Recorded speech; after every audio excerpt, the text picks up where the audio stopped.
konfirmasi apakah mungkin saya bisa membantu dari sisi tim hukumnya.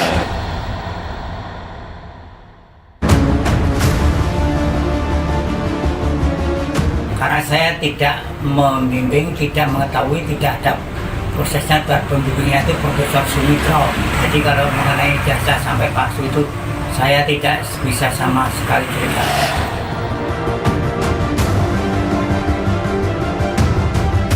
Kita dari UGM itu memiliki bukti-bukti yang otentik ya.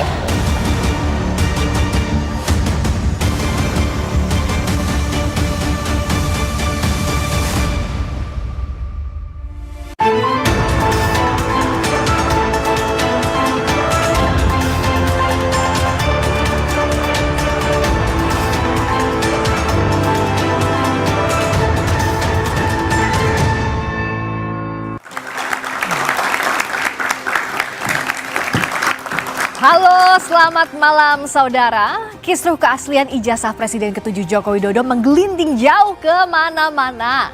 Yang terbaru di ranah hukum, Roy Suryo dan Dr. Tifa diundang klarifikasi oleh penyidik Polda Metro Jaya buntut laporan Jokowi pada akhir April lalu. Jokowi sendiri melaporkan sejumlah nama setelah tim pembela ulama dan aktivis 1 TPUA lebih dulu membuat aduan dugaan ijazah palsu Jokowi ke Barreskrim Polri. Selain itu juga ada mediasi di Pengadilan Negeri Solo yang buntu. Ada pula gugatan oleh seorang advokat terhadap UGM dan mantan dosen Jokowi, Kasmujo, yang dinilai tidak terbuka perihal ijazah Jokowi. Tak kalah riuh, isu ijazah Jokowi juga melebar ke ranah politik. Ramai-ramai tokoh nasional angkat bicara menggenapi gaduh yang tak kunjung henti. Dengan polemik yang terjadi, lalu dari mana sebaiknya benang kusut ijazah Jokowi ini diurai? Dan agar publik percaya, wewenang siapa membuktikan? Apakah kewenangan UGM sebagai alma mater Jokowi, kewenangan polisi yang bercabang karena ada beberapa laporan, atau pada pengadilan yang kemungkinan besar juga akan kebanjiran banyak perkara terkait ijazah Jokowi? Kita akan membahasnya bersama dengan sejumlah narasumber. Ada Roy Suryo, penuding ijazah palsu Jokowi. Selamat malam, Mas Roy. Malam, Mbak Friska. Malam juga semua pemirsa. Ada Freddy Alex Damanik, Waketum Projo. Mas Freddy, hai, selamat malam. Selamat malam, Mbak Friska. Hadir pula Arianto Sutadi, penasihat ahli Kapolri. Pak Arianto, selamat malam. Selamat malam. Dan juga bergabung lewat sambungan Zoom, Adi Sulistiono, mediator gugatan ijazah Jokowi, Guru Besar UNS. Selamat malam, Pak Adi. Selamat malam Mbak Friska, selamat malam pemirsa. Selamat malam, kita juga kehadiran teman-teman mahasiswa dari Universitas Budi Luhur, Unika Atma Jaya, dan UPN Veteran Jakarta. Saudara, inilah Dua Arah. Saya Friska Clarissa. Di tengah gugatan dan gugatan balik terkait keaslian ijazahnya, Presiden ke-7 RI Joko Widodo menemui Kasmujo, mantan dosen UGM di kediamannya di Yogyakarta. Begitu datang saya terima kasih matur nuwun. Saya ditilihi anak buah juru murid saya. Kalau saya dengan orang-orang bilang saya itu dosennya, saya gurunya. Jokowi mengaku ia menemui mantan dosennya untuk menawarkan bantuan hukum. Kasmujo bersama rektor, wakil rektor, hingga dekan Fakultas Kehutanan UGM digugat secara perdata ke PN Sleman karena UGM dinilai bungkam di tengah polemik keaslian ijazah Jokowi. Saya membaca beliau, Pak Insinyur Kasmujo, kemudian dekan Fakultas Kehutanan, rektor UGM digugat. Beliau ini kan sudah tua, sudah sepuh. Saya ke sana untuk mengkonfirmasi apakah mungkin saya bisa membantu dari sisi tim hukumnya.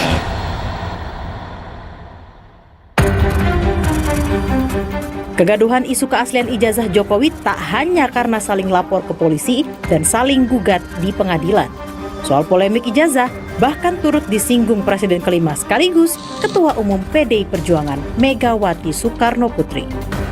Dan itu sekarang berjanji urusan ijazah dan narkoba.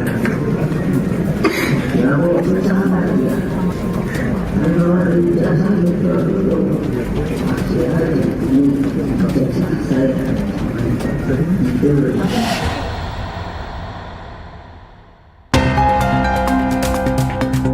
Komardin, advokat di Makassar yang menggugat UGM dan mantan dosen UGM, mengajukan gugatan dengan alasan jejak akademik Jokowi bisa dibuktikan di pengadilan. Semakin hari semakin panas, semakin hari. Nah, ini tentu berpengaruh kepada pendidikan kita. Kenapa bisa begini? Mungkin arsip jasanya kah? Atau skripsinya kah? Jadi termasuk jasanya itu kita minta dibuktikan di pengadilan.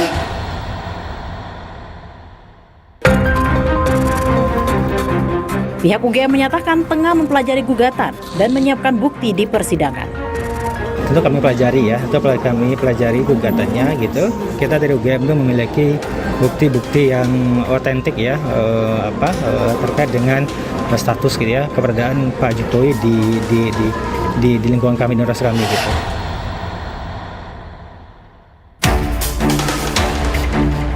Di luar gugatan terhadap UGM dan mantan dosen Jokowi, proses hukum tengah berjalan di Pengadilan Negeri Solo, Barreskrim Polri, maupun Polda Metro Jaya. Di Pengadilan Negeri Solo, mediasi buntu karena pihak Jokowi sebagai tergugat menolak menunjukkan ijazah yang diminta penggugat. Sementara, pada hari Kamis, Roy Suryo dan Dr. Tifa telah dimintai klarifikasi di Polda Metro Jaya soal tuduhan ijazah palsu. Sedangkan pekan lalu, Jokowi telah mengutus sang adik ipar Wahyudi Andrianto untuk membawa ijazahnya ke Barreskrim Polri. Kedatangan adik Jokowi memenuhi panggilan penyidik terkait dugaan ijazah palsu yang dilaporkan tim pembela ulama dan aktivis. Setelah gaduh kemana-mana, timbul pertanyaan, pihak mana yang kredibel menjawab keaslian ijazah Jokowi?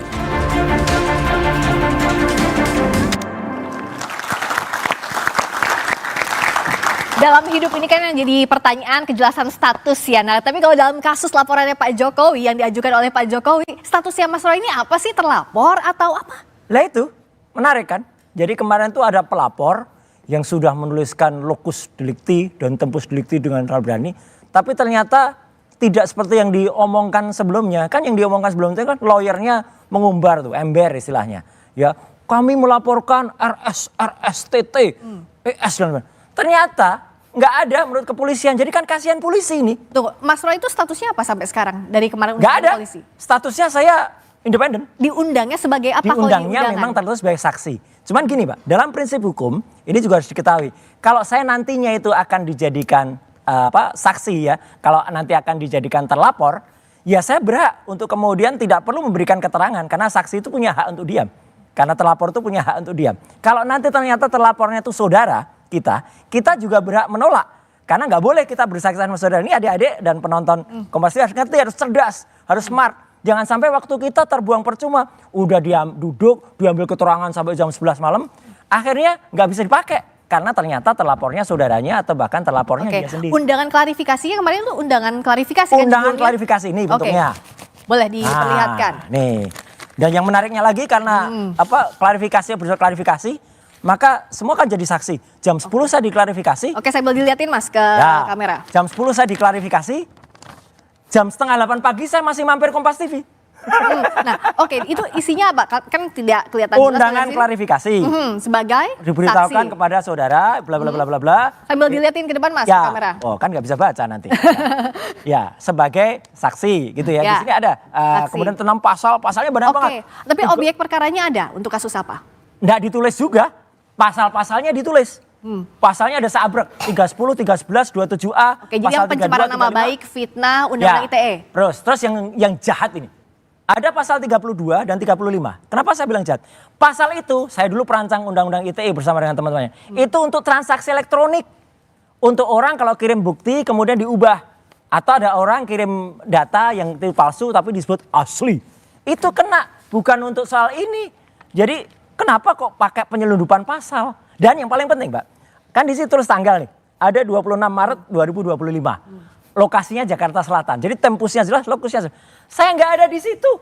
Jadi begitu saya nggak ada di situ, penyidiknya juga bingung. Pak Roy dengan enggak. Ya udah, ngapain terusin? Selesai. Oke Mas Freddy, kata Mas masih jadi tanda tanya statusnya apa di bukan terlapor. Apa Mas Freddy lihat apakah kasus ini tanda kutip coba-coba karena tidak ada terlapornya siapa begitu, tapi sudah disampaikan ke publik? Ya, nanti biar Polri yang menjelaskan, tapi saya coba menanggapi. Jadi ketika kita membuat laporan, ya kan di situ identitas pelapor ditulis, kemudian siapa yang dilaporkan ditulis, ya, kemudian apa yang dilaporkan ditulis. Nah, nanti penyidik menulis itu. Nah, kemudian itulah yang menjadi istilah di publik. Bahkan penyidik juga sering menggunakan itu. Kalau sudah masuk di dalam proses penyidikan, maka akan menjadi saksi pelapor, saksi terlapor, kan begitu. Nah, mungkin ini tadi saya belum lihat, tapi dari sepintas itu ini adalah undangan klarifikasi. Nanti Bapak bisa membantu menjelaskan. Undangan klarifikasi itu biasanya itu masih dalam tahap penyelidikan. Ya, nanti dicari keterangan, dikumpulkan keterangan-keterangan, bukti-bukti awal, apakah laporan atau yang dilaporkan ini memenuhi cukup bukti awal untuk sampai ke tahap penyidikan. Nanti biasanya di tahap penyidikan itu sudah ada tersangkanya. Jadi tidak ada yang salah kalau dari tidak ada Mas yang Freddy, salah, itu biasanya proses yang biasa di dalam proses Oke. penyelidikan di polisi. Oke. Demikian. Oke, dari Pak Arianto, kalau dari proses yang sekarang kan kemarin diundang klarifikasi Mas Roy, tidak ada nama terlapornya, secara hukum acara pidana apakah ini sesuai atau tidak? Maaf, saya tidak mau menjawab yang teknis ini ya. Tapi saya akan ingin melihat masalah ini, masalah besar, global. Ya. Bagi polisi ya, gonjang-ganjing, gaduh kayak gini ini ya.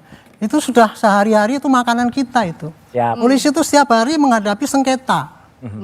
Bukan sengketa perdata, tapi sengketa pidana.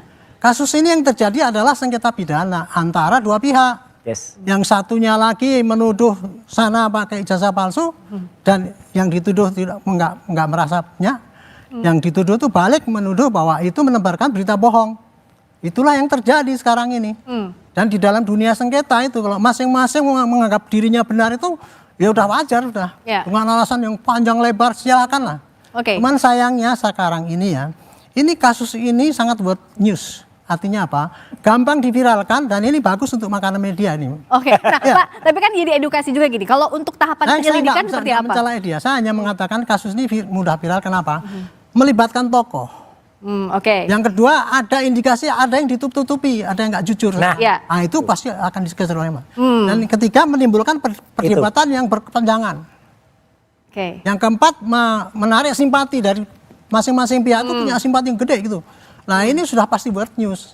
Sayangnya yang selama ini penanganannya tidak kepada proses yang seharusnya. Oh, apa itu? Menurut saya proses ini harus diselesaikan sengketa pidana itu harus dipakai proses pidana.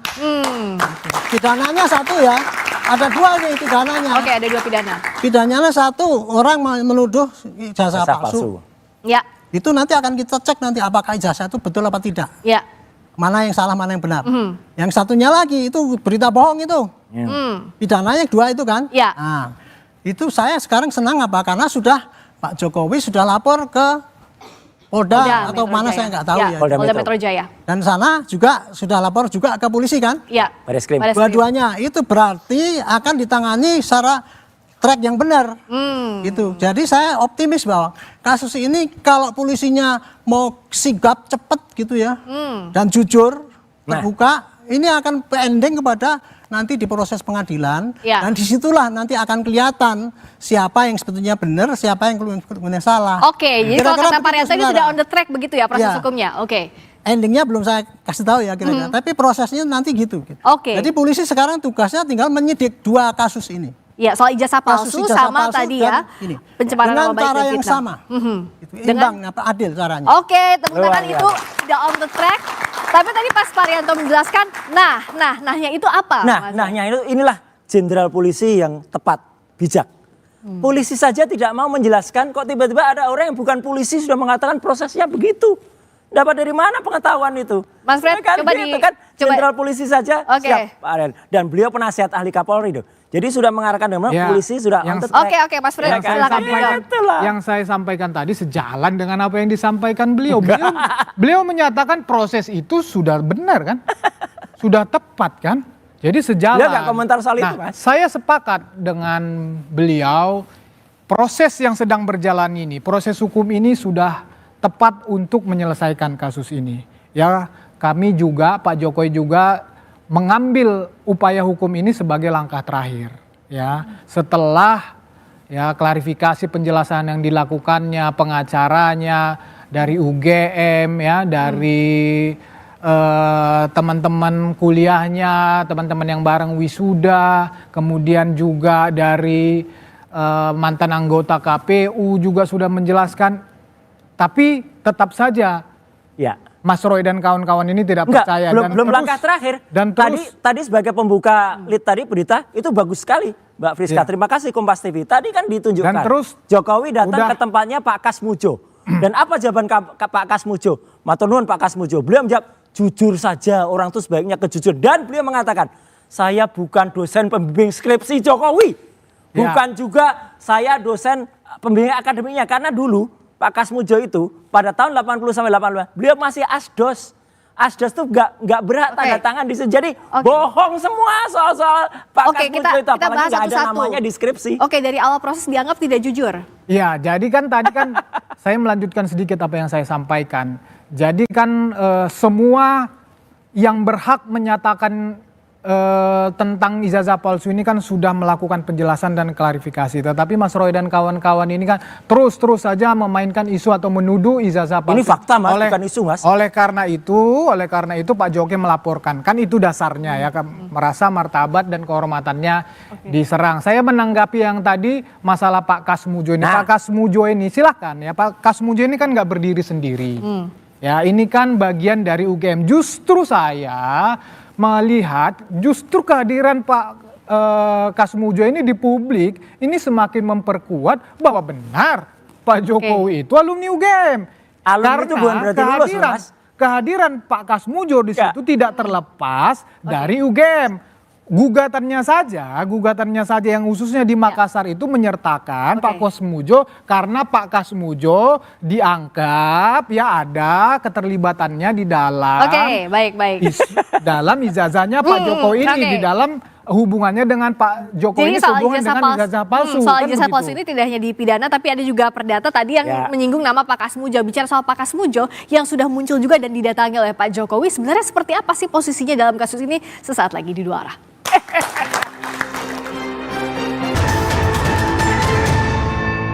Mengenai ijazah saya sama sekali tidak bisa cerita. Karena saya tidak membimbing, tidak mengetahui, tidak ada prosesnya. Pembimbingnya itu Profesor Sumitro. Pembantunya ada sendiri, yang uji ada sendiri. Jadi kalau mengenai ijazah sampai palsu itu saya tidak bisa sama sekali cerita. Dosen pembimbing saya Bapak Kasmujo. Tadi beliau itu dulu waktu membimbing saya, seingat saya galak sekali. Bagaimana membaca pernyataannya Pak Kasmujo yang juga pada saat itu sudah pernah diperkenalkan juga oleh Pak Jokowi? Iya, dan memperkenalkannya salah lagi. Fakultas Kehutanan jurusan teknologi kayu. Teknologi kayu itu nggak pernah ada di Fakultas Kehutanan, gitu loh. Jadi salah lagi. Apa yang dibaca Mas Roy dari pernyataan yang dibaca itu ya berarti waktu itu feedingnya salah. Feedingnya ke dia salah, dan kemudian kemarin mungkin dengan Pak Kasmujo mau diajak, ayo bantuin dong cerita ini. Alhamdulillah sekali lagi, Pak Kasmujo saya hormati betul, beliau jujur.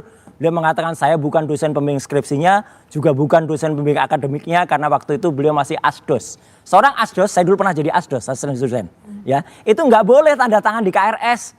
Jadi kalau nggak boleh tanda di KRS ya berarti sama sekali nggak ngerti nih statusnya Jokowi ini apa waktu mahasiswa. Itu Mas Fred malah semakin diragukan dengan kemunculan Pak Kasmujo bersama Pak Jokowi. Ya enggak apa-apa, tapi saya melihat justru statementnya Pak Kasmujo itu justru menjelaskan. Menjelaskan apa?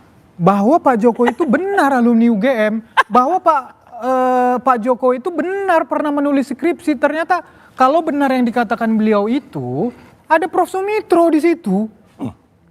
Kan tadi, kalau tadi Mas Roy mengakuin kejujuran kita anggap itu statement itu benar, ya benar dong, ada ternyata pembimbing akademiknya.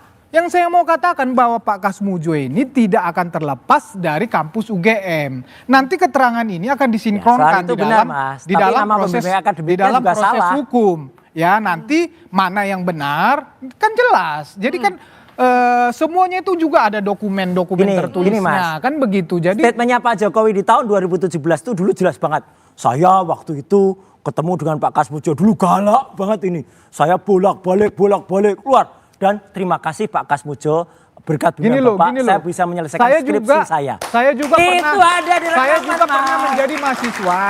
Adik-adik ini juga pernah, semua orang pernah menjadi mahasiswa yang pernah didampingi oleh asisten dosen. Memang dia membimbing kita, bahkan justru asisten inilah yang paling dekat dengan kita sebagai mahasiswa. Karena dia kalau dosen-dosen pembimbingnya yang aslinya itu yang senior biasanya memang kita justru jarang ketemu sama orang-orang seperti itu. Enggak, gitu loh, Mas. apalagi di UGM gitu, Mas. Kuliah-kuliah zaman dulu. Di UGM apalagi gitu, kuliah-kuliah Mas. zaman dulu yang dosen-dosen senior itu jarang kita. Justru mahasiswa yang masih muda-muda inilah. Jadi di UGM apa yang diragukan dari Mas Roy? Pembimbing. Gini loh. Itu juga bisa dibilang pembimbing. Penjelasannya diberikan dari lulusan UGM asli. Ya gitu. Mas lulusan mana? UGM bukan? Iya. Bukan kan? Saya S2 UGM. S2-nya, S1-nya UGM enggak? S1 saya dari Universitas Lampung. Ah udah.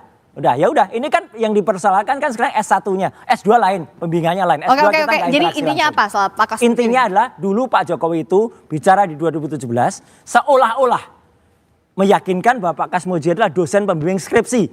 Terus kemudian narasinya mulai diubah. Oh, dosen pembimbing akademik. Ada nggak tadi? Gitu. Ada nggak tadi Pak Disampaikan Jokowi dosen pembimbing saja atau dosen pembimbing akademik? Enggak mungkin dosen pembimbing akademik. Kalau dosen pembimbing akademik, Pak Kasmudjo itu asdos. Asisten dosen itu nggak berhak membimbing. Adik-adik mahasiswa tentu tahu juga kayak gini gitu loh. Ini diragukan pernyataannya. Walaupun bukan pembimbing skripsi, tapi soal pembimbing akademik ini juga Siapa diragukan. bilang masa asisten dosen tidak berhak untuk membimbing? Justru kehadiran Gak boleh Mas, asisten dosen kok tanda tangan KLS nggak boleh. Nah kalau tanda tangan hitam di atas putih dokumen kampus, dokumen fakultas, makanya dengerin. dokumen skripsi memang Makanya tidak dengerin. ada. Bukan Benar lulusan itu. UGM ya kayak Benar gini. itu. Tetapi ini bukan lulusan UGM memang ini. tugas Jauh. asisten dosen adalah membimbing mahasiswanya. Jauh. Terus apa kehadiran fungsinya asisten dosen? Ayo Asisten dosen itu membantu dosen dalam perkuliahan, bantu nyiapin materi buat dosen. Aku dulu pernah asdos Mas. Mas pernah asdos gak? Saya nggak pernah. Nah, Tapi saya pernah dilayani. Tapi saya pernah dilayani oleh asisten dosen. Oke. Gitu loh. Oke, kita balikin lagi ke sini. Tadi kan disebut juga kan kalau kata Mas Freddy, pernyataannya Pak Kasmudjo akan digabungkan juga dengan pernyataan pimpinan lain UGM. Kan UGM-nya sudah bilang juga Mas Roy, kenapa masih nggak percaya? Ya UGM banyak sekali melakukan tindakan yang kurang pas. Nyatanya mantan rektor UGM, jadi yang pas ini hanya yang Profesor disampaikan Sofyan Mas Effendi, Roy. itu Jadi yang pas menyatakan ini hanya kalau ini disampaikan harus Mas dibuka Roy aja. sejelas-jelasnya. Clear. Jadi biarkan, dan UGM nyatanya digugat banyak pihak. Jadi biarkan saja gugatan itu berlangsung, dan UGM, saya alumnus UGM. Ya, S1, S2 saya UGM. Resmond juga, Dr. Resmond. Dr. Tifa juga. Jadi kami ini cinta kepada kampus, Mbak. Bukan apa-apa, cinta kepada kampus. Kami sayang alma mater saya kalau harus terlibat dalam kebohongan besar ini. Oke, nah tepuk tangan dulu nih. Tampaknya sudah semakin panas di segmen ini.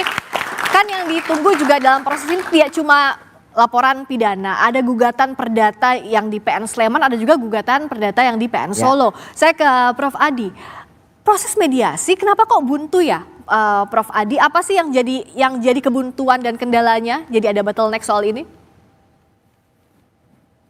Selamat malam Mbak Priska. Jadi Selamat malam, Prof. ada gugatan data yang dilakukan oleh Pak Taufik di Pengadilan Negeri Solo adalah gugatan perbuatan melawan hukum.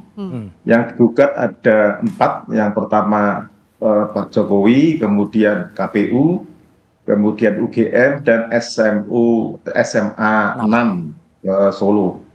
Jadi dalam perkara perdata itu diwajibkan sebelum diperiksa pokok perkara akan ditangani secara mediasi. Kemudian pihak Pak Jokowi tergugat 1, 2, dan 3, dan 4 dan menggugat sepakat memilih mediator dan saya ditunjuk sebagai mediatornya. Nah, kemudian saya membagi pemeriksaan menjadi 4 tahap. Yang pertama resume perkara yang dibacakan oleh pihak penggugat dan ditanggapi oleh tergugat. Ya. Kemudian pertemuan kedua adalah kaukus, saya ketemu dengan pihak penggugat tergugat secara terpisah kamar Ya. untuk menyampaikan persepsi, untuk berdiskusi banyak hal. Ya. Kemudian nanti kesepakatan kemarin baru nanti kesimpulan. Nah, Jadi proses mediasi ini baru berhasil, kuncinya adalah itikat baik para pihak. oke. Jadi saya sebagai mediator adalah berdiri di tengah-tengah antara pihak penggugat dan tergugat, tidak boleh berat sebelah. Dan setelah kami lakukan proses pemeriksaan beberapa kali, Ya.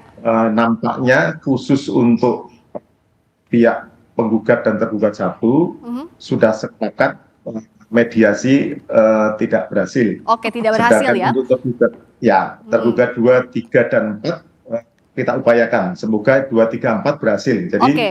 yang satu belum berhasil, yang 2, 3, 4 mungkin insya Allah berhasil. Oke, ini tuh yang jadi kebuntuan, Prof. Adi, apa betul soal penggugat ini meminta agar tergugat menunjukkan ijazahnya, ini asli atau tidak, tapi ditolak oleh pihak tergugat?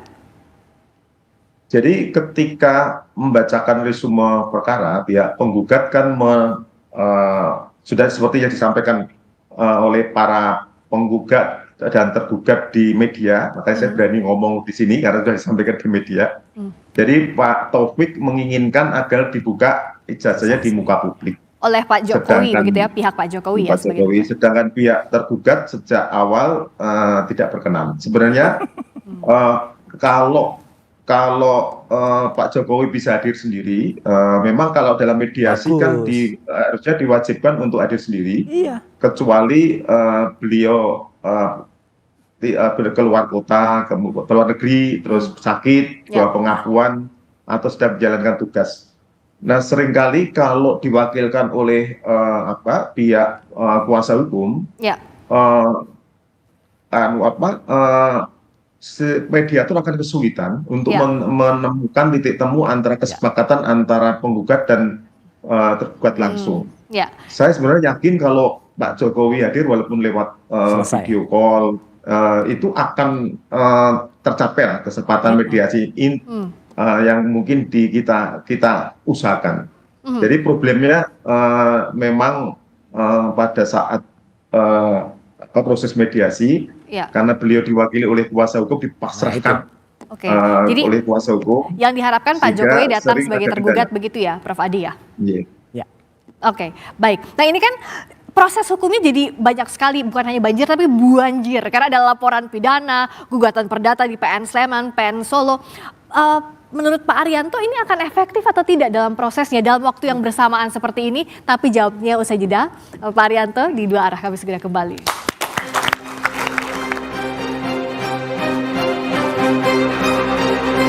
Masih bersama kami di Dua Arah, Pak Arianto, karena banjir laporan pidana dan gugatan perdata. Sebenarnya mana yang harus didahulukan dalam prosesnya, meskipun benang merahnya kan ijazah tapi beda dimensinya pidana dan perdata? Itu tanggapan saya ya, itu tadi itu menunjukkan ya bahwa masyarakat kita itu sekarang menuntut keadilan. Tetapi tidak tahu caranya bagaimana untuk mencari keadilan itu. Makanya kemudian kan itu tadi contoh tadi. Saling berdebat, ini kan begini, saya yang benar, dan saya ketawa saya itu. Mestinya yang kayak gitu itu disampaikan di dalam di persidangan nanti. Adu argumentasi itu disampaikan di persidangan. Nah, kalau cuma di media gini yang gaduh itu ya masyarakat yang senang media. Itu jadi ini ya karena Bantu tidak media ditangani dengan prosedur hukum yang betul, akibatnya yaitu tadi tidak efektif. Mestinya ya ini tadi ada tangani pakai prosedur pidana. Satu pidana itu memalsu ijazah, satu pidana untuk mencemarkan nama. Sebenarnya cukup ya dengan dua laporan pidana itu? Dua laporan itu saja. Makanya saya berharap polisi ini supaya tidak gaduh-gaduh terus ya, walaupun kegaduhan di media itu sekarang bukan suatu termasuk di dalam satu pasal yang menurut MK dibatalkan itu ya. Tetapi kegaduhan ini kalau dibiarkan nanti bisa jadi kegaduhan fisik. Oke Pak Arianto, antara peserta yang backing ini sama sebenarnya ini pasti akan terjadi di lapangan. Nah, itu tadi. Tapi kalau untuk gugatan perdata artinya tidak diproses dahulu juga tidak apa-apa atau seperti apa? Kalau perdata itu hak seseorang, nggak bisa ditolak. Hakim pasti menerima, terus kemudian tapi ketika mau gugat mesti didamaikan dulu. Itu normatifnya kayak gitu. Iya, gitu. dan pun laporan pidana yang ada di daerah pun juga kan ada, Ya. itu semestinya yang dikedepankan 2 pidana yang di Ya, Barreskrim mestinya dan nih Polda dulu saja. Kalau ini ya, ini mestinya tuh dua pihak itu dari dulu sudah melaporkan masing-masing. Pak Jokowi sudah melaporkan, Izin, grupnya. Jenderal Arianto. Bukankah sebenarnya kalau dalam perkara perdata dulu harus didahulukan? Oh, nggak ada, Pak. Ada, Itu beda, Pak. beda Ada aturannya, perdata dengan pidana beda, Pak. Betul. Jangan- Dimensinya Perdata berbeda. dulu diselesaikan, baru pidana. tidak ada begitu, Pak. Itu kalau sengketa rumah, ini satu mengatakan ini. Nah, kalau perdataannya nggak pas, kalau ternyata diuji ternyata dalam perdatanya yang uji itu siapa? Nah, itu, Pak. Kan pemalsuan Sidang itu kan perdata. pidana. Ya. Yang uji ya harus ranah pidana, Pak. Oke. Dari mulai penyidikan, mencari bukti-bukti yang ada, ya. Ini tadi kalau untuk kasus pidananya, maka penyidik akan mencari mana bukti-bukti yang menunjang bahwa itu Ya. asli. Ya. Pasti dicari dong dari saksi-saksinya, temannya Pak Jokowi, dari Universitas sana dan sebagainya gitu. Kumpulkan semua. Oke. Kemudian Perdata yang duluan, Pak. menentang, yang tadi diomong-omongkan di Ya, sini ya. tuh, semua ditampung polisi, diberkas sampai segini, Ya. nanti dikirimkan ke kejaksaan. Pak, ini loh, ini kira-kira bisa nggak Ya. dipakai tuntutan? Nanti jaksa akan melihat, oh ini bisa. Oke. Di persidangan itulah, itu tadi yang diributkan di sini Yang tadi. mengusutnya Barreskrim atau Polda Metro atau sesuai dengan laporan yang masuk Kalau ke masing-masing? saya dulu Arianto? pernah bikin perkap ya. Kalau penanganan kasus yang 2 ini, dan itu pihaknya cuma itu juga, Ya. buktinya sama, sebaiknya ditangani dalam satu instansi. Oh, satu saja. Satu, maksudnya antara apa? itu manapun. Maksudnya gini, supaya barang buktinya itu nggak kesana kesini. Karena apa? Oke. Karena bukti pemalsuan sama penuduhan itu kan sama itu. Oke. Makanya satu instansi ya, misalkan Metro atau di Barreskrim, tetapi beda unit gitu. Oke. Jadi bisa Tapi di relevan. Oke, tapi oleh satu Ya, mudah-mudahan instansi ini yang sama. polisi cepet itu. Oke, tepuk tangan kita diharapkan cepat. Mas Roy setuju nggak apa yang dibilang Pak Arianto? Justru jelas bahwa ada aturan, tanyakan deh ke Prof ya. Gitu, kalau ada perdatanya itu didahulukan, bukan kemudian pidananya. Itu kalau Tapi konteksnya beda, kan Pak, itu berbeda, Iya. berbeda objek Kalau perkaranya. kasusnya sama, Iya. itu perdatanya dulu Loh, kan. ini kan kasusnya Ini soal beda. ijazah. Yang satunya beda, nuduh. beda. Pihaknya aja beda. Beda. Coba Prof, coba Yang Prof, satunya Prof. nuduh silakan palsu, yang aja. satunya lagi. Oke, Kalau ditanya itu, Prof Adi, ditanya. Prof Adi Tapi juga. beda. Untuk Karena- tadi apakah perkara dan perdata dan pidana di dimensi yang berbeda bisa berjalan masing-masing, tidak harus ada yang Kan didahulukan. objeknya sama, Prof ijazah Adi. palsu. Silakan Prof. Prof Adi? Ya. Ya, silakan. Tadi perdebatannya kalau di sini kan harus yang mana yang Ada didahulukan, perdata perdata sama sama pidana. pidana. Kalau menurut Dahulukan Prof perdata Adi, dulu, Prof. sebentar Mas Roy. Yang harus didahulukan yang mana? Apakah perdata, pidana atau masing-masing bisa berjalan? Sebenarnya masing-masing bisa berjalan sendiri-sendiri. Oke. Tapi Beda. dalam kasus tertentu, kalau kasus itu Ya, perbuatan melawan pihaknya hukum, berbeda. misalnya, 1365 ada juga yang menunggu pidananya dulu karena harus ada unsur perbuatan melawan hukum, ada juga kayak gitu. Jadi, Oke. tapi pada prinsipnya Kalau untuk kasus bisa ini berbeda? sendiri-sendiri. Yeah. Oke. Jadi kalau- pada prinsipnya bisa sendiri-sendiri. Oke, bisa Pidana sendiri-sendiri itu dan pidana clear ya sama ya tadi yang Beda. disampaikan. Ya, clear. Beda Oke. pada pihaknya. Oke, akhirnya Oke. artinya kalau Mas Roy siap dong adu bukti manapun laporannya pidana siap. maupun Dan perdata. tadi yang diceritakan Prof Adi tadi menarik, Mbak. Ketika Jokowi nggak hadir 2 kali ya, pertama di soal mediasi pertama dan kedua soal kakus. Ketika nggak hadir di pertama tuh oke, dia masih berada di Vatikan waktu itu. Tapi yang kedua tuh dia ada di Solo. Dia ada di Solo bahkan nerima pemain band. Ini kan gimana mau sidangnya ada di Solo kok nggak hadir? Padahal kan alasan nggak hadir harusnya kan dia lagi pergi, lagi dinas gitu. Dia ada di rumah di Solo. Oke. Ngapain nggak datang? Mas Fred diragukan juga soal Saya ini. sederhana aja sih menanggapi. Saya coba berpikir sebagai lawyernya Pak Jokowi yang di Solo maupun di perkara-perkara perdata lainnya. Saya juga akan merespon yang sama, tidak akan merespon ya tuntutan para penggugat ini di dalam proses mediasi. Karena saya tahu ini para penggugat ini akan patah, gugatannya akan tidak diterima di dalam proses persidangan nanti. Kenapa tidak diterima? Legal standingnya nggak jelas. Ya, apa dasar orang ini? Kemudian tuntutannya, ganti kerugiannya mereka ini apa sih, kan begitu? Nggak jelas. Jadi saya yakin 100% bahwa kan juga udah pernah dilakukan. Oke. Gugatannya tidak diterima karena itu jelas, hukumnya itu jelas kok. Kalau 1365 itu Oke. mendalilkan kerugian, itu harus kerugian yang Ya. dialaminya langsung. Oke, Apalagi itu yang perdata kayak ya, yang di Makassar itu. Apa hubungannya dengan kurs rupiah coba? Oke. Jadi saya percaya ya memang nggak perlu direspon walaupun memang harus mediasi itu wajib, tetapi kita kan pakai logika hukum juga. Ngapain direspon kok baik. tidak akan diterima ya, tidak menghormati persidangan. Oke, tapi soal yang ada di Polda Metro juga Barreskrim, Mas Roy sempat bilang ini ada skenario penyelamatan, maksudnya apa? Ya, jadi artinya kan ada yang kemudian seharusnya dipercepat. Yang di Barreskrim itu, meskipun saya tidak ikut menggugat di sana, tapi gugatan dari teman-teman itu kan sudah didaftarkan per Desember 2024 yang lalu. Lambat banget. Terus tiba-tiba ketika Jokowi lapor tanggal 30 April, hari itu juga dia lapor di SPKT, hari itu juga langsung di BAP, hari itu juga muncul surat perintah penyelidikan. Ini Pak Arianto, kalau itu dilakukan untuk semua masyarakat, hebat Pak polisi Pak. Gitu. Nyatanya kan tidak. Kalau kita lapor di SPKT, kita tunggu dulu kapan nanti tiba-tiba dipanggilnya.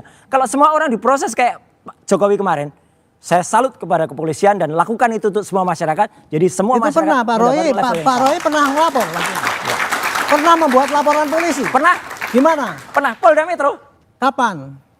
Kira-kira setahun atau setengah tahun yang lalu. Enggak, bikin laporan polisi sudah? Iya sudah. Terus ya udah lapor aja di SPKT, nunggu Pak. Nunggu kita diberitahu nanti lewat website. Setelah itu agak lama baru kemudian di BAP. Ya gitu. Terus lama dulu penyelidikannya, surat perintah penyelidikannya baru muncul. Ini Jokowi dilihat tuh satu hari loh Pak. Karena Pak Jokowi sudah rame banget ya, pasti langsung di. Kan ada yang bilang no viral no justice kan? Enggak, tapi nggak imbang gitu. Pak, kasihan masyarakat Pak. Ya itu kenyataannya begitu, tapi gini ya. Kenyataannya gitu ya Pak ya. Kenyataannya Jokowi jalur yang benar itu ya bikin LP Pak. Ya, betul. Betul. Sudah benar jalurnya itu, adapun itu nggak ditanggapi polisi, oke lah. Tapi kan sekarang sudah. Ya, tanggapi cepat sehari langsung selesai. Enggak, sekarang kan sudah ditanggapi yang sekarang. Yang laporan yang sekarang ini. Artinya kalau menurut Pak Arianto, saya tanya ini. Sudah Pak Jokowi kan sudah ada perbedaan ditindaklanjuti. Ya. Laporan dari Bapak sudah ditindaklanjuti. Ya sudah kan sama-sama sekarang. Berarti apa masalahnya dong kalau masalahnya ditanggapi dua-duanya? Makanya gini, tapi saya nggak menyalahkan sekarang sudah sama saya kan nggak menyalahkan Pak Jokowi, tapi saya menghimbau kepolisian untuk memberlakukan yang sama untuk semua masyarakat. Jadi bagi semua masyarakat dapat perlakuan yang sama Pak. Itu adil. Idealnya memang kayak gitu Pak, idealnya ya. Tapi dalam kondisi sekarang kan laporan Pak Roy sudah ditindaklanjuti, yang dari Pak Jokowi sudah terlanjut. Ya sudah itu kita fokus pada ini aja, kemudian jangan tapi yang saya tahu juga dari statement Mabes Polri, itu sudah lama juga ditindaklanjutin, sudah puluhan saksi diperiksa dalam proses laporan dari. Ya lapornya kan udah sejak tahun lalu Mas. Ya artinya kan yang proses itu berjalan. Yang satu baru lapor beberapa hari yang lalu. Iya, yang diperiksa juga baru Mas Roy dan kawan-kawan kan, sementara banyak sudah ada banyak yang diperiksa. Iya Pak, itu baru di bawah 10, sedangkan sana udah puluhan gitu loh. Jadi kalau satu pintu Pak Arianto, yang lebih berwenang atau yang sebaiknya menindaklanjuti penyelidikan ini apakah di Barreskrim atau di Polda Metro Jaya? Terserah, mana yang polisi yang yang banyak mendapatkan bukti. Di situ nggak apa-apa, nggak masalah di Polda, di Barreskrim itu nggak masalah. Polisi kan sama di mana-mana penyidik, tugasnya mencari barang bukti. Tetapi untuk kemudahan penyidikan itu, karena barang buktinya itu satu ini, nggak mungkin. Yang diuji laboratorium forensik juga ijazahnya itu saja. Kan ini ujiannya kan pada ijazah ini palsu apa tidak, cuma itu saja. Nanti begitu ini kebukti bahwa ini tidak palsu. Ya pasti yang dia bisa sebelah sana yang pasti yang salah. Tapi kalau ijazahnya palsu, yang sebelah sana yang benar. Ini setuju karena jangan sampai seperti kemarin Pak, kasihan yang Kabitumas Polda Metro menyatakan alat buktinya hanya berupa fotokopi ijazah. Ketika ditanya aslinya ada di mana? Ada di Barreskrim. Udah satuin aja. Oke, tapi jangan hanya fotokopi. Artinya uji lapor yang dilakukan oleh polisi, Mas Roy akan percaya dong. Jawabnya tapi nanti bisa jeda di dua arah. Ini ada kembali.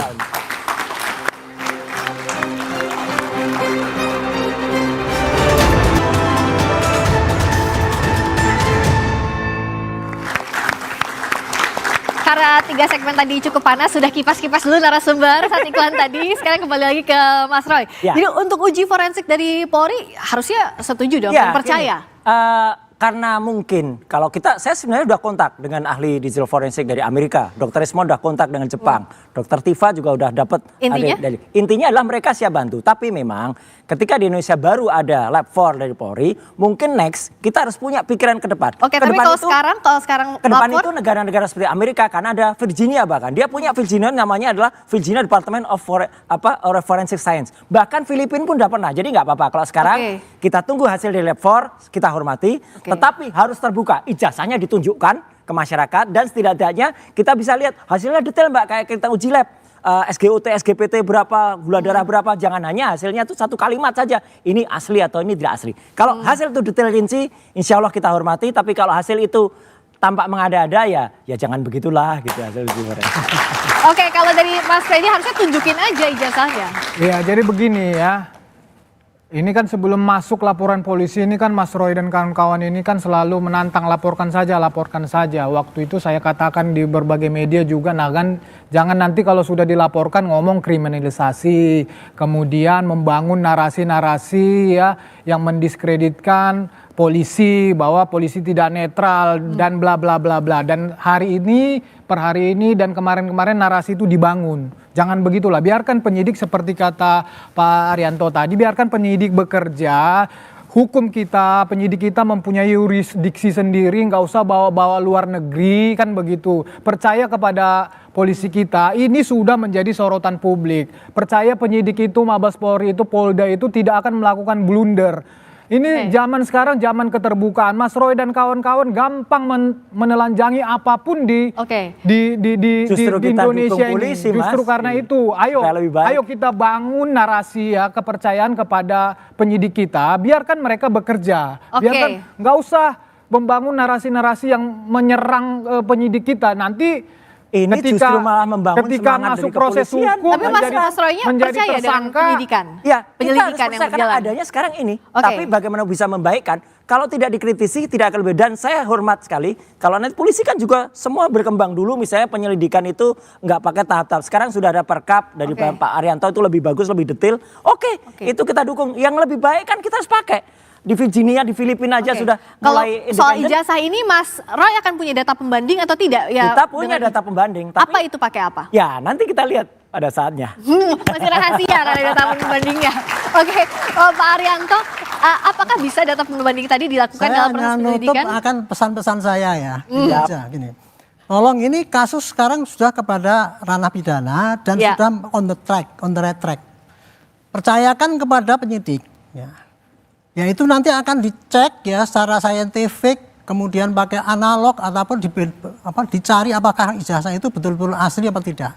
Pembuktiannya tidak hanya pembandingan dokumen, tetapi dari sumbernya itu dicari semua. Termasuk saksi tadi itu Pak itu yang dibilang itu saksi memberatkan atau meringankan, semua harus masuk. Nah, pesan saya pada polisi ya, tolong Pak polisi sekarang terbuka, jangan model-model menutup keterangan. Kami sudah periksa 10 saksi, ini siapkan saksi. Ini bukan keterangan itu. Menurut saya sebutkan aja, kami sudah ngambil saksi A, ngomongnya dia begini. Saksi B ngomongnya begini. Semua dibuka aja di publik ya. Sehingga berkas yang dibikin oleh polisi itu betul-betul apa yang didapat di lapangan. Karena ya kecurangan penyidik itu kadang-kadang begini, suka-suka datanya banyak, tapi hanya dipilih-pilih yang dikirim ke jaksa. Makanya dalam kasus ini dituntut polisi yang jujur, penyidik yang jujur. Artinya apa? Semua alat bukti dikumpulkan, dimasukkan berkas, dikirim ke jaksa. Jaksa yang jujur juga, jangan sampai nanti buktinya dikurangi atau tuntutannya dimanipulasi. Dan terakhir hakimnya juga jujur. Jangan sampai hakim yang disuap seperti kemarin ketangkap itu. Itu nanti bikin susah itu. Sampai ke persidangan. Saya boleh menambahkan satu lagi pesan saya ya, tolong ya.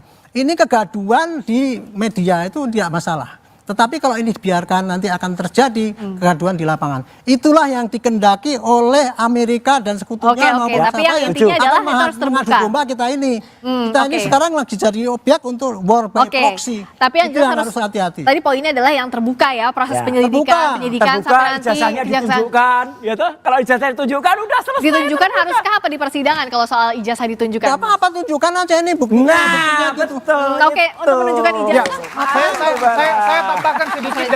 Saya tambahkan sedikit dari Pak Arianto. Setuju atau enggak? Nah, ketika sudah masuk ke proses persidangan, Ya, jadi proses persidangan pidana itu pembuktiannya itu kebenaran material. Ya. Kebenaran material itu adalah hakim, termasuk para pihak di situ, jaksa, pembela segala macam akan membuktikan kebenaran material, akan menggali dari pihak manapun, dari pihak terdakwa, kalau nanti jadi terdakwa, baik dari pihak jaksa juga akan melakukan pembuktian yang terbuka, yang misalnya dalam hal ini terdakwa merasa ada yang kurang, ada yang ditutupi, di situ semua akan bisa ditampilkan dan disaksikan oleh rakyat Indonesia. Bila perlu nanti ditayangkan, kalau hakim tidak keberatan, nanti akan ditampilkan semua di dalam persidangan. Jangankan saya persidangan. Kemarin Ibu Mega aja udah mengatakan dari awal kalau itu ditunjukkan selesai. Hari ini hormat saya untuk PKB. PKB juga mendukung itu. Ayo parpol-parpol yang dukung ini. Oke.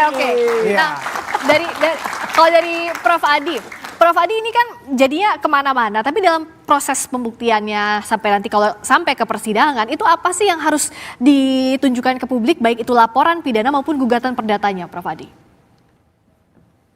Saya nggak masuk ke pokok perkara, tapi saya menjelaskan alurnya. Jadi setelah dinyatakan mediasi tidak berhasil, kami serahkan ke majelis pengawas perkara, pemeriksa perkara. Nanti majelis hakim akan melihat, membuat satu penetapan kalau penggugat tidak beritikat baik, gugatannya tidak akan diterima. Kemudian kalau yang tergugat tidak beritikat baik, ada penetapan dari pengadilan bahwa tergugat tidak beritikat baik. Kemudian hakim melakukan pemeriksaan perkara. Jadi perkara nanti bisa tidak diterima seperti katakan oleh tadi pembicara sebelumnya, bisa juga nanti diperiksa tapi dinyatakan ditolak atau diterima. Jadi ada 3 alternatif itu, Mbak Veska. Oke, kalau untuk pihak UGM kampus apakah masih perlu klarifikasi karena gugatan terhadap UGM juga kan masih akan 22 Mei di Pengadilan Negeri Sleman? Kalau khusus untuk KPU, kemudian untuk tergugat KPU, tergugat SMU 6, tergugat UGM, nampaknya kita sudah upayakan untuk bisa berdamai dengan penggugat. Minta doanya aja. Amin. Semoga nanti di pertemuan Rabu untuk 3 tergugat 2, 3 dan 4 bisa berdamai. Jadi ada yang di PN Solo, ada juga yang di PN Sleman, kalau itu rektor, dekan, hingga dosen dan sebagainya. Jadi dari masing-masing, Mas Roy maupun Mas Freddy yakin punya bukti yang kuat sampai ke proses hukum terakhir, sampai ke persidangan? Yakin dong, dan seluruh rakyat Indonesia melihat ini dan kejujuran. Itu kata Pak Kasmujo, itu yang penting. Tepuk tangan untuk Mas Roy, katanya yakin banget nih sampai ke persidangan. Kalau dari Mas Freddy, apa lagi yang harus ditakutkan? Apakah harusnya ya sudah ada bukti saja sampai ke persidangan? Ya, tidak ada yang perlu ditakutkan. Pak Jokowi sama sekali tidak mengkhawatirkan masalah ijazah palsu ini. Makanya dia buat laporan polisi karena dia memang punya ijazah palsu. Dan itulah bukti yang paling hakiki yang dipunyai Pak Jokowi. Dan perkara ini perkara sederhana pembuktiannya ya. Kalau perkara bohongnya tadi nanti setelah dinyatakan asli itu, maka otomatis yang sana bohong. Jadi sesederhana itu sebetulnya. Tapi ini dalam proses hukum, proses persidangan nanti masyarakat Indonesia akan menyaksikan dengan transparan. Singkat saja Pak Arianto, bagaimana polisi juga harus menjawab tantangan ada suara-suara yang menganggap bahwa polisi tidak netral?